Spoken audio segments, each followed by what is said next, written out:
the question for our society, if we had like optimal planning, is, are we doing enough with our kids' behavioral health, knowing that if you make the right investments and choices earlier, it's going to have this huge difference across their lifetime. What type of lives do they live? So I am very keen not just to hear the concerns, but if you have ideas, suggestions, or if any of you know, hey, this part of the state is doing this and it's really working well, I'm all ears.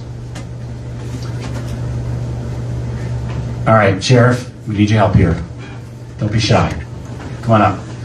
Sheriff Mobley, for those who know, is on the Peace Officer Standards and Training Board, and the idea of training law enforcement around mental health, their own mental health, interactive mental health, is still relatively new. You've really been a leader. What makes you so passionate on this topic? Well, there are a couple different things, actually. So, number one is the American Sheriff is the number one provider of mental health services in the country. This is the way it is. County jails have become the modern asylums.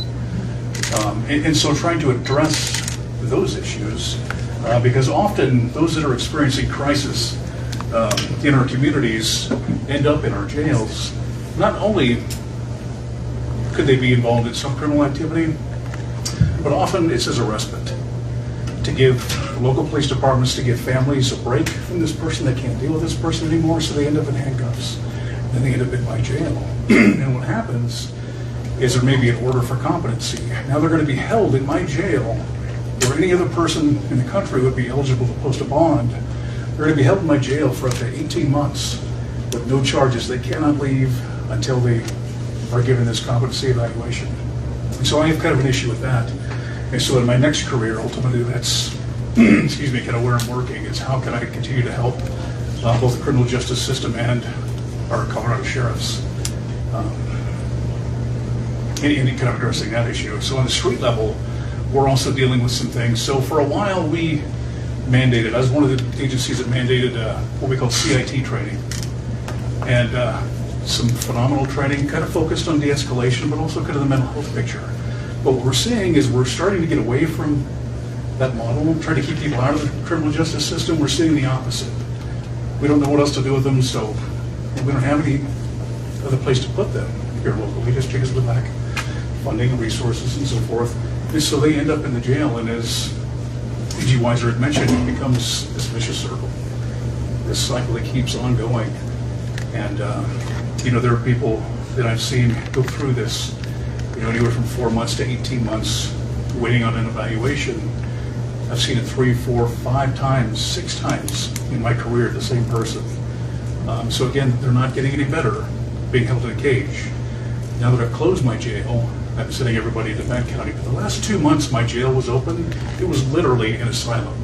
All the critically mentally ill people in my county and Benton County were held in my facility. And it was challenging, not just for my staff, because we're not adequately trained for that. We're working on getting there, but that takes time. It takes money, it takes staff. So that's also another issue with criminal justice and with law enforcement, trying to keep our staffing up, trying to keep our people trained. So our agency, we're kind of thinking out of the box this year, thanks to some funding from the state on improving our skills and abilities as far as dealing with mental health goes, diversity issues, and some things like that, reaching out to an organization in California to come into our agency and train all of our staff. How can we do better with what we have? Because again, not just locally, the county level or the state level, we're lacking a lot of this funding and these resources. So I'm just trying to capitalize on that because it is important. Because everybody we see that end up in my jail like this, there's somebody's brother, sister, son, daughter, mother, father. And it's just tragic to see them almost literally rot inside of an iron box because we can't keep them safe in our general population in the jail, and we can't keep them safe in our communities.